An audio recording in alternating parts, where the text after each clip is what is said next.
यहाँ पर bespoke art gallery में देवेंद्र गवरवाला ने मेरे से कहा कि इनके साथ जुड़ जाए ताकि एग्जीबिशंस लाए जो अहमदाबाद में नहीं देखा है।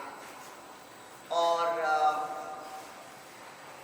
जब हम कला के ऊपर जब हम लिखते हैं हमें ये भी पता चलता है कि आर्टिस्ट का अहमियत क्या होता है in terms of sensibility and sensitivity. और हर आर्टिस्ट का अपना कहानी होता है, वो कहानी अद्भुत भी होता है और अमूल्य भी होता है। तो एक्सपीरियंस बहुत अहमियत रखता है एक एग्जीबिशन में। और ये एग्जीबिशन है पुरुष प्रकृति।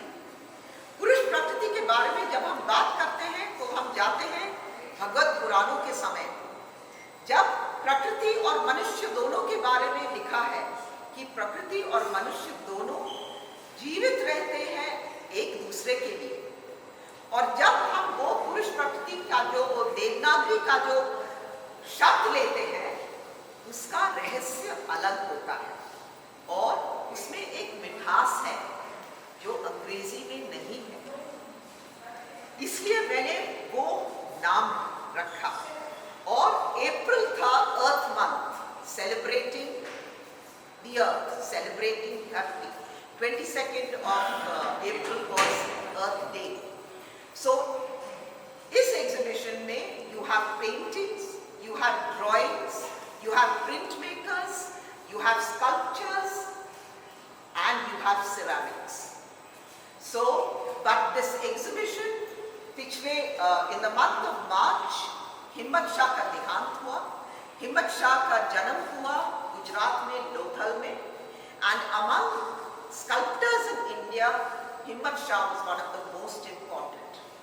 This show is dedicated to Himmat Shah. And this sculptor, Himmat Shah, is known for his heads. He created heads not in the language of जैसे हमारा जो चेहरा होता है, चेहरे के अलग अलग किस्म होते हैं, अलग अलग रंग होते हैं। और जब हम चेहरा को देखते हैं हमें ये महसूस होता है कि आर्टिस्ट का नजरिया क्या है। हिम्मत शाह का नजरिया अलग था। जब वो लंदन और यूरोप गए उसने ब्रांकुसी का काम देखा, हेनरी मर्क का काम देखा उसने ये सोचा कि जब मैं मनुष्य का जो हेड बनाऊंगा अलग होगा। तो उसने क्या किया, जो हमारी जो परछाई है, जो फीचर्स है, उसको बहुत सिंपल तरह से उसने किया और ये हेड बनाया। ये हेड जो हमारे इस एग्जीबिशन में है किसी ने हमको दिया है और ये हेड से हमें ये महसूस होता है कि हिम्मत शाह का काम अलग था जैसे दूसरे लोग करते हैं। This is Karl Antao. Karl Antao Ahmedabad में रहते हैं। कार्ल अंटाउ स्कूल के बच्चों के लिए बहुत काम करते हैं। कार्ल अंटाउ बर्मीज टीक में काम करते हैं। कार्ल अंटाउ का सबसे प्रसिद्ध काम है होटल ट्राइडेंट मुंबई में, बहुत बड़ा इमारत जैसा काम है। मगर कार्ल अंटाउ का हैसियत है कि वो जो ह्यूमन फॉर्म है उसका जो फीचर्स है वो अलग करता है। और ये देख के हमें ये महसूस होता है कि ये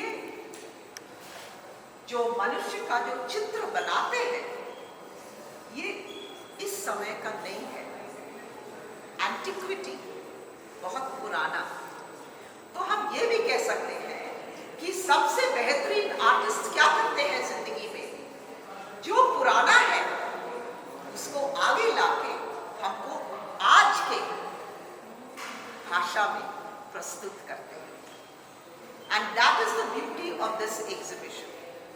all the artists here are masters in their own right.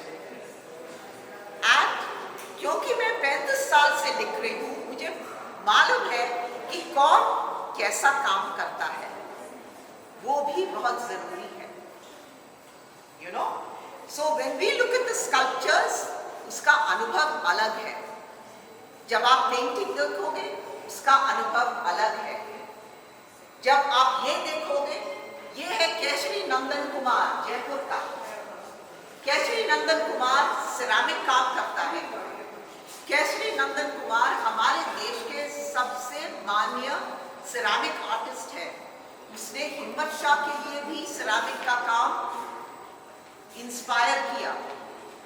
और केशरी नंदन ने पाब्लो पिकासो का स्टोनवेयर, इसको प्लैटर बोलते हैं अंग्रेजी में, केशरी नंदन ने पाब्लो पिकासो का स्टोनवेयर प्लैटर्स देख के, पिकासो उसमें पेंट करते थे, मगर केशरी नंदन ने क्या किया, पिकासो का आउल का प्लैटर्स और बुल का प्लैटर्स देख के उसने स्कल्पचरल 3 डायमेंशनल आइडेंटिटी दिया।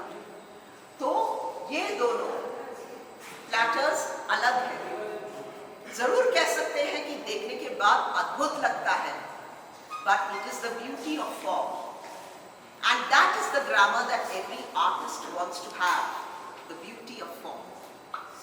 Underneath के splinters होते हैं, वो workshop जाके लकड़ी के splinters लेके he adds bronze and he creates a bird.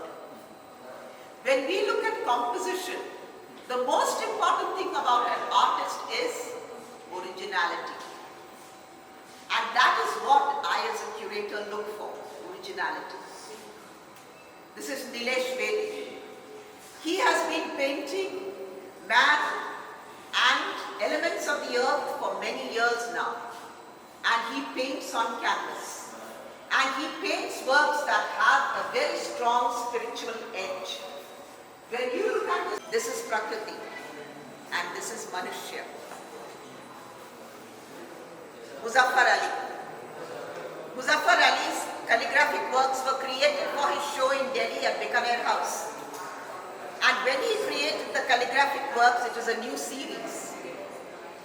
When we look at calligraphy, we realize the beauty of language.